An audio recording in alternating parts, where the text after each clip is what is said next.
You won't believe how this one unfolds.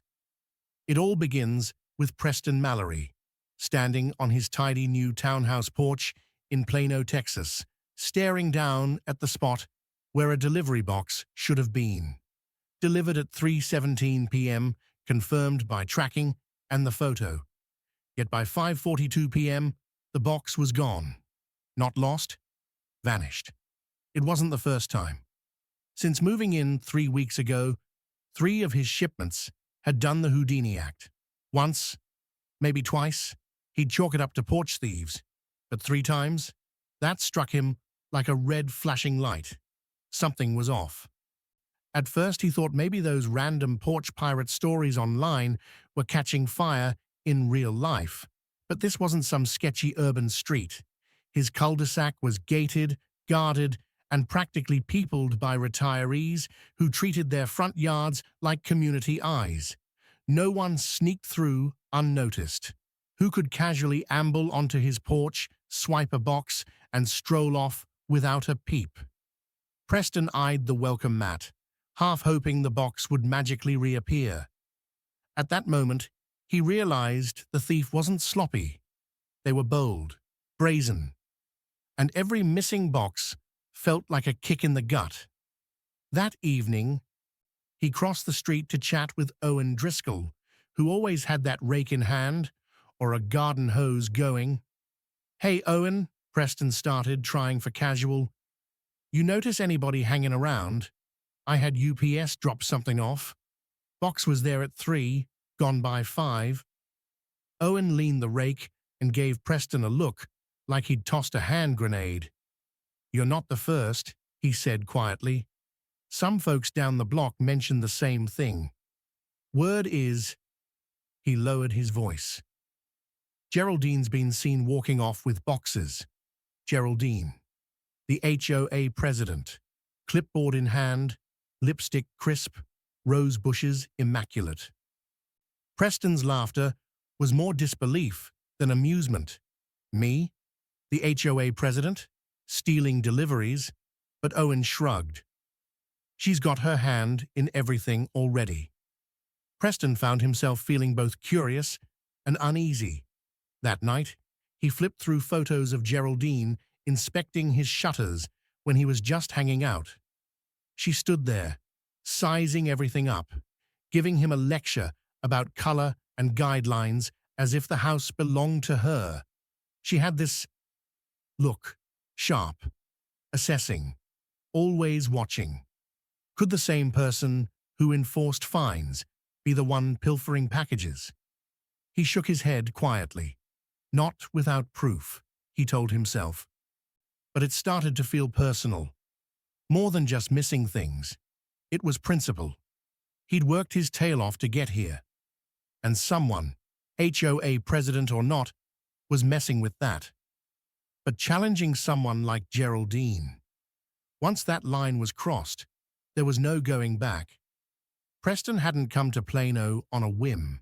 He'd fled tiny rentals, landlords that vanished when the AC died, walls so thin he could hear neighbors argue.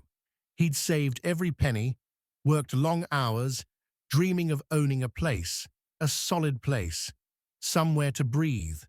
When he found this townhouse, clean-lined, safe, with walls he could paint and a porch he could call his own, he thought maybe this was it. At first, the neighborhood was glowing. Lawn-cute hedges, people waving mid-jog, driveways wide enough to park without hopping fences. He felt grounded. Neighbors greeted him. Mrs. Callahan teaching second grade 2 units down, Victor joking he owed the block a barbecue. But Geraldine, she didn't stop by. She watched, nodded, grabbed details in her clipboard. He shrugged it off then. Maybe she was shy. Maybe she just cared. He got boxes in, pans, running shoes, then nothing but empty pins in tracking maps. He called the shipping company, filed claims, but that 3-strike mark scratched deep. One dusk, he walked the block, glancing at driveways, scanning porches. He sensed Geraldine's path was more calculated than neighborly patrol. She timed her walks near arrivals. She knew when deliveries hit front doors. She parked in odd spots, blending in like a plant someone forgot to water. One afternoon, he saw her bending at a neighbor's porch, handling a box labeled gardening supplies. Instinct or not, he watched. She straightened when she spotted him, smiled thinly. "Just protecting the community," she said, clipboard tapping. "You have to protect things." Preston forced a polite smile, pitched the question upright, trying not to escalate. But inside, his suspicion reinforced. Was she protecting the community or protecting herself? He began listening. If you asked 10 neighbors about Geraldine, you'd get 10 different blurbs, some terrified, some relieved, all cautious. She had lived here for over a decade, molded the bylaws to her voice, hogged enforcement power. She threaded through everything: trash cans, shutters, mailbox standards. At a tear-down scenario with a new couple, she knocked their door like a drill sergeant, cited their bins at the curb, and walked away with impersonal authority. She wasn't enforcing rules so much as enforcing dominance. Stories popped up. Hearing warped through small talk. Neighbors lost tools, gifts, packages. One neighbor's golf clubs delivered and ended up in Geraldine's backyard. Same brand, same bag. He asked at the next HOA meeting. She shot back, "Bought them second-hand." The man backed off. Why call someone out when they could fine you for anything next? Preston didn't want to believe, but then a FedEx box showed up on his porch. He pretended to stare at his phone. 15 minutes later, Geraldine appeared, clipboard tucked like armor. She slowed, glanced, picked up the box. "Be careful with deliveries," she said. "We've had thefts." That remark stung. There was no system-wide theft, except her. He leaned into the subtext that settled deeper than the evening breeze, that staring at your box and pocketing it was protecting the community. He got an officer to come out, filed a report. The officer nodded, said without footage or witness, proving anything was impossible. He suggested a decoy, a package you wouldn't mind losing. Record the person who came to nab it. That was the moment of clarity. He needed a visible trap. Glitter bombs felt childish. He wanted something unforgettable. Then inspiration stung him with a mischievous grin. Remember that viral skunk in a box video? This wasn't a teenager trick. It was poetic justice. Skunk spray wasn't harmless. It was a statement. He'd sell the stink of stolen trust. He visited a rural feed store, bought a humane live trap, the kind for raccoons. That night, he coaxed a skunk inside with peanut butter. Alive, startled, alive, but secure. He placed the trap inside a plain cardboard box, air holes, newspaper base for cushioning. Fragile, handle with care. He taped in bright letters. He set the box on his porch, in his camera's perfect view, then sat inside, flipping pages, heart pounding. At around 3, Geraldine strolled out, clipboard under arm. She eyed the box, mirrored her usual route, then stepped up and scooped it like it was her civic duty. He watched through the window. The garage door closed. Silence followed. Then a muffled clang, a startled squeal. And then the skunk's musk washed over the street like a visible haze. He couldn't help the laughter. Neighbors poured out, eyes watering, noses crinkling, confused questions tumbling over each other. He saw Geraldine stumble out, "Don't look at me," panic burning on her face, blouse damp, hair mussed, clutch loose. Clipboard forgotten. She yanked air as if the smell itself squeezed her lungs. Preston watched. He emerged onto his porch, arms folded, voice calm. "Everything okay over there?" Gasps peppered the air. People whispered, laughed nervously while covering noses. One neighbor pointed out her weird, unaccounted presence. "If you weren't taking boxes that don't belong to you," he said softly, "you wouldn't be the one walking away smelling like this." Neighbors shifted. Murmurs became chatter. The power moved off Geraldine. She tried to reclaim authority. Accusations flared. She sputtered, harassment, criminal behavior. But the scent, the spectacle, the fact she opened someone else's box, truth pressed in.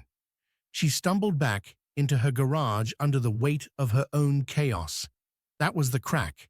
She wasn't above them anymore. At the emergency HOA meeting, she began with outrage. "A dangerous animal was placed in a package," she declared, voice tight. He stood to speak. Didn't yell. Just said, "If you'd stop taking what wasn't yours, you wouldn't be sitting here right now." Conversations unfurled. Voices rose. Complaints poured out. Packages, tools, lost gifts, testimonies of petty fines and controlling rules. Laughter broke tension as absurdity lifted. Geraldine couldn't pivot. Rumors, stories, trust breaking open. Finally, the vote went in. She was out. There was no dramatic escape. She left stone-faced, walking shadows under her eyes. But what followed was the real work. The next days, silence turned into conversation. Cookouts replaced clipped warnings. Meetings became dialogue again. Open, hopeful. Preston stood at his grill, flipping burgers, while kids sprinted and laughter roamed the block. He realized he hadn't just reclaimed packages. He'd helped reclaim a community. This whirlwind, stranger than fiction, stinkier than scandal, taught something simple. Control thrives on fear and silence. But even a small act of defiance, a skunk in a box, can change everything. Standing up when it's scary shifts power. The moment the truth was skunk-scented and undeniable, Geraldine's reign slipped. Preston didn't set out to be a hero. He just wanted his deliveries. Yet the story became about something more. A neighborhood that found its voice again. A tale passed down in laughter. Kids retold it with added screams and exaggerated stench. Adults joked for months. Remember when Geraldine ran screaming from a skunk? It became legend, yes. Funny, absurd, but also a reminder that even one person can spark bigger change. So if this wild ride made you grin or think, here's the takeaway. If someone's abusing their power, your voice, no matter how small, is enough. Don't hush, don't freeze, speak even when it shakes. Because once the truth, which can be as outrageous and stinky as a skunk in a box, is out, it can't be stuffed back in. And if you enjoyed this story, hit subscribe, because there's nothing like real-life tales that make you laugh, shake your head, and remember that every person, even the quiet one, watching through the curtains, can flip the script when it matters.